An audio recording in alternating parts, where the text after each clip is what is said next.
1945, Jaksa Agung Gatot mengeluarkan maklumat yang memerintahkan agar Kepala Kepolisian Republik Indonesia untuk bertindak lebih keras menjaga keamanan, terutama terhadap Belanda-Belanda yang berusaha membinasakan Republik Indonesia.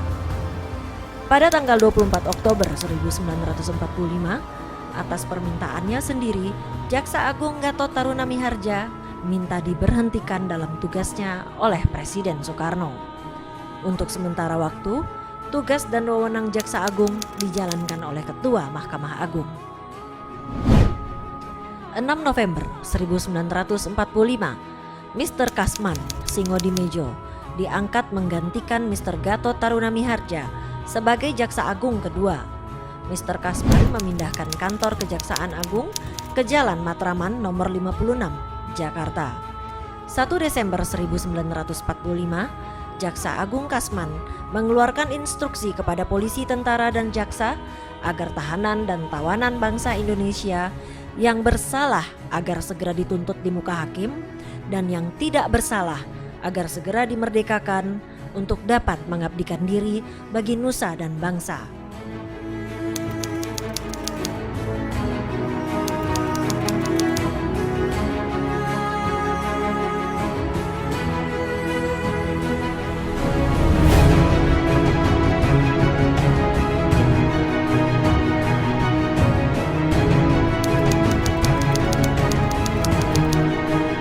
Karena situasi dan kondisi keamanan di ibu kota yang disebabkan oleh pengacauan serdadu-serdadu Belanda dan sudah membahayakan aparatur pemerintahan Republik Indonesia, maka sekitar penghujung Desember 1945, kantor Kejaksaan Agung dipindahkan ke Cirebon dan bertempat di salah satu ruangan kantor Kejaksaan Cirebon. 4 Januari 1946, Presiden dan Wakil Presiden hijrah ke Yogyakarta diikuti instansi lain termasuk kejaksaan yang telah berada di Cirebon. Di Yogyakarta, kantor kejaksaan bertempat di Bruderan atau asrama para pendeta Katolik di Jalan Sekodiningrat.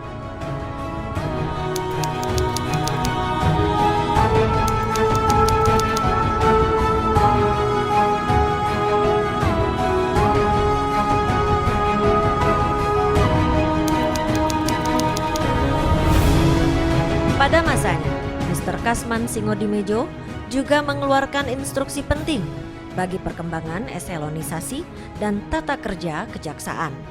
Antara lain dikemukakan bahwa susunan kejaksaan di Jawa dan Madura untuk sementara terdiri dari Kejaksaan Agung sebagai pusat yang langsung memimpin kejaksaan-kejaksaan di bawahnya. Mr. Kasman Singodimedjo menjadi Jaksa Agung kedua sampai pada tanggal 6 Mei 1946. Beliau diberhentikan karena pengangkatannya sebagai Kepala Urusan Kehakiman dan Mahkamah Tinggi pada Kementerian Pertahanan.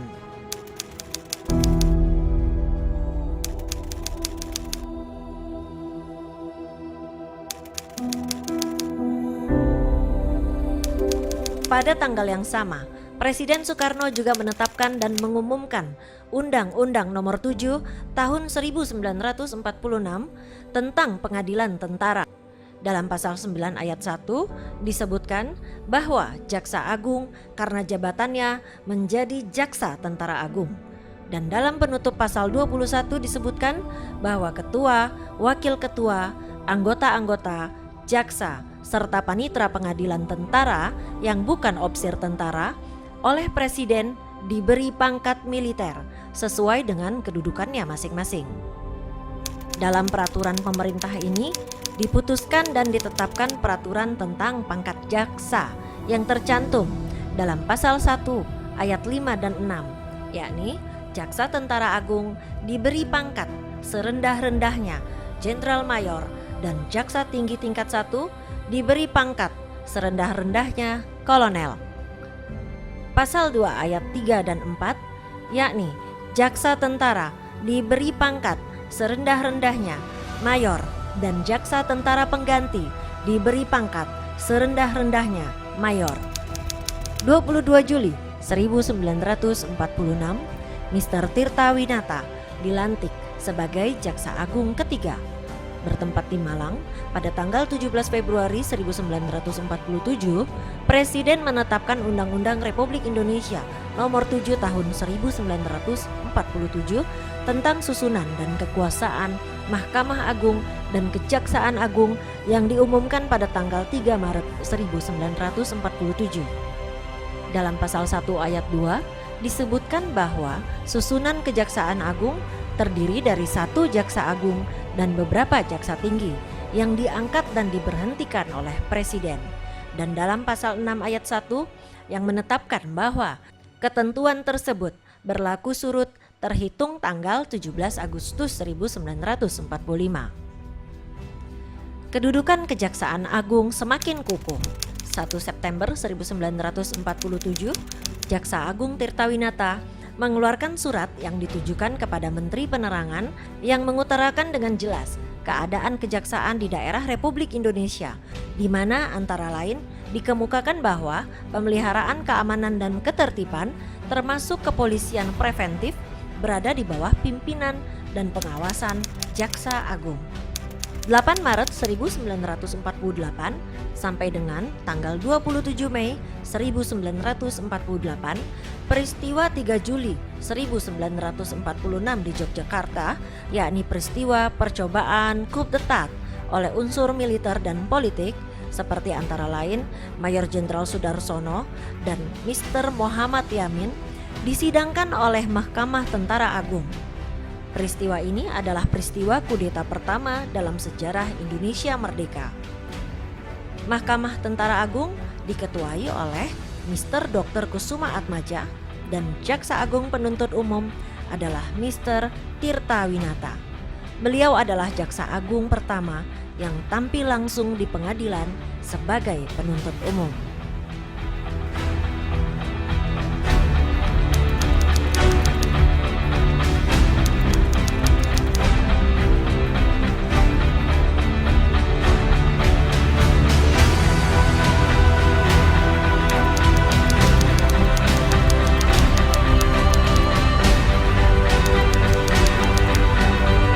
Mr. Tirtawinata mendapat kehormatan menjadi Jaksa Agung Republik Indonesia Serikat.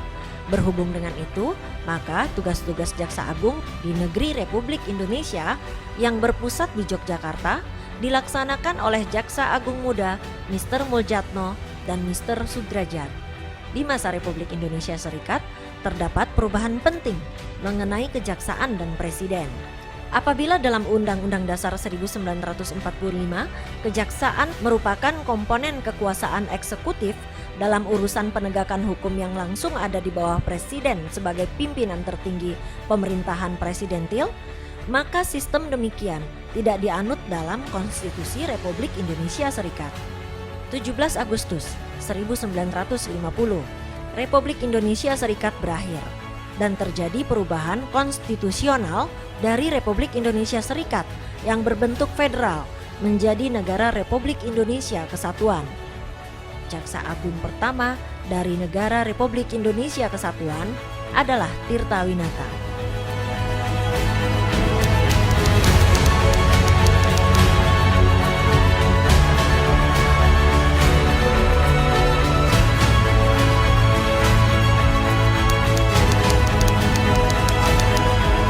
Pada masa genting ini, kejaksaan dipimpin oleh Jaksa Agung keempat, yakni Raden Suprapto. Di tahun ini, Undang-Undang Darurat mulai diberlakukan dalam hal tindakan-tindakan sementara untuk menyelenggarakan kesatuan, susunan kekuasaan dan acara pengadilan-pengadilan sipil.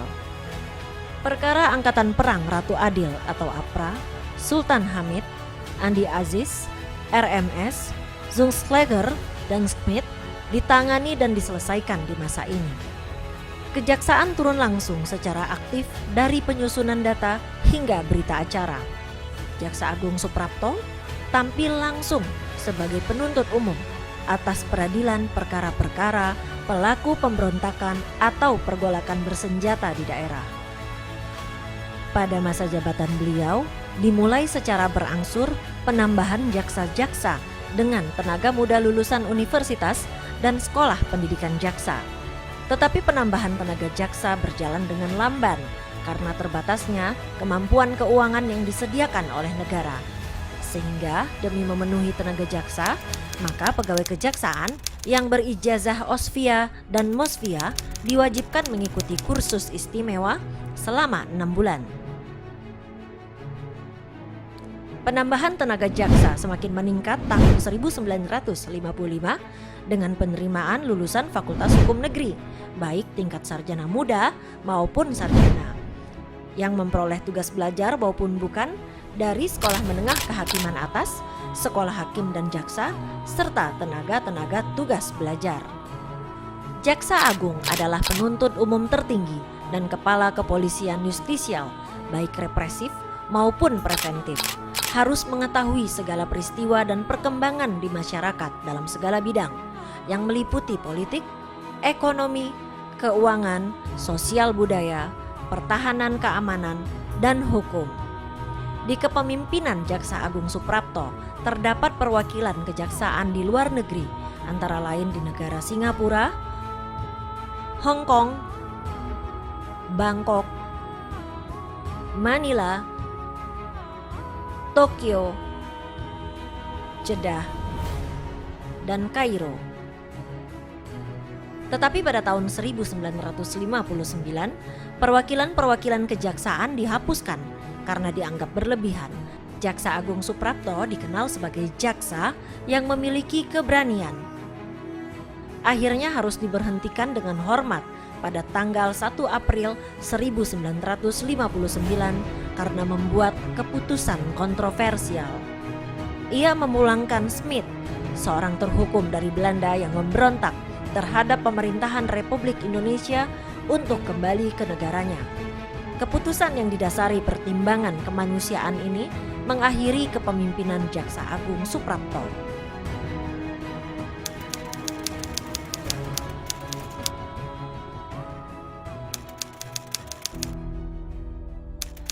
Pengangkatan kembali Mr. Gatot Taruna Miharja menjadi Jaksa Agung pada tanggal 1 April 1959 berlangsung dalam suhu politik yang sedang memanas.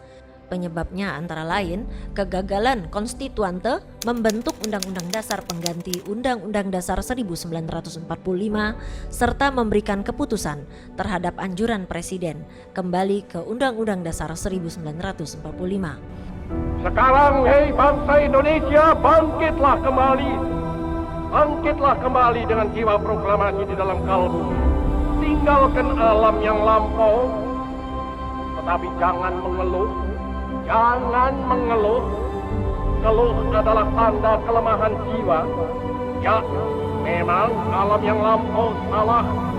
Alam yang lampau itu ini kita rasakan seperti satu pembuangan waktu 10 tahun lamanya. Tetapi toh jangan mengeluh. Berbesarlah hati bahwa kita sekarang ini sedar dan berjalanlah terus. Sekali lagi saudara-saudara, sekali lagi segala tenaga dan segala modal yang terbukti progres akan kita ajak dan akan kita ikut sertakan dalam pembangunan Indonesia. Tenaga dan modal bukan asli yang sudah menetap di Indonesia dan yang menyetujui lagi pula sanggup membantu terlaksananya program kabinet kerja akan mendapat tempat dan kesempatan yang wajar dalam usaha kita.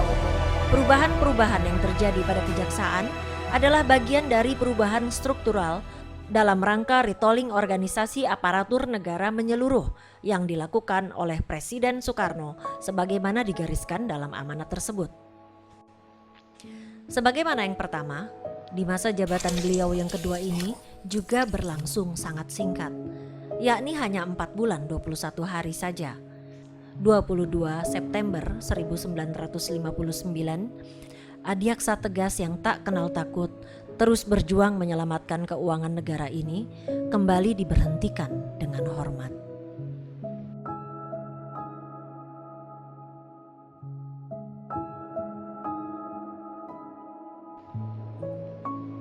31 Desember 1959, Mr. Gunawan dilantik menjadi Jaksa Agung ke-6.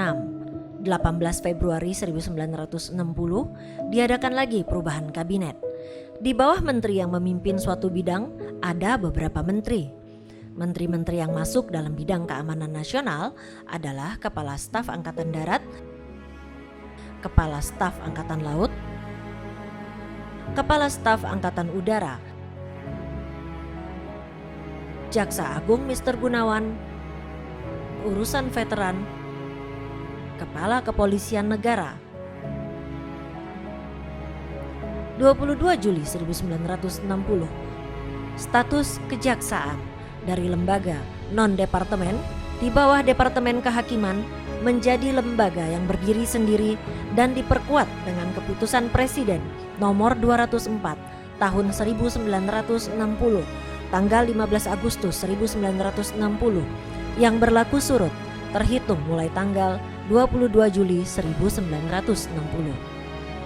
Menteri atau Jaksa Agung Mr. Gunawan menetapkan tanggal 22 Juli sebagai Hari Kejaksaan berdasarkan surat keputusan yang dikeluarkan pada tanggal 2 Januari 1961.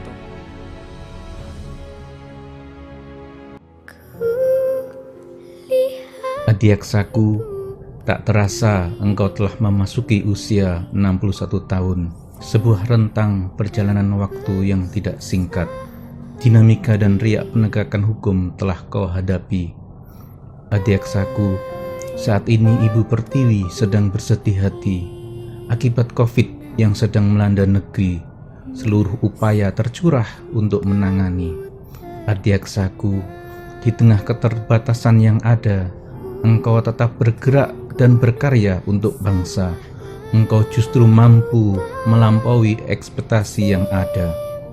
Adiaksaku, semoga derap langkahmu senantiasa diridhoi oleh Tuhan, diberikan kekuatan dalam menghadapi perkembangan zaman, terus mengabdi untuk kemajuan negeri, terus berkarya untuk kebaikan bangsa.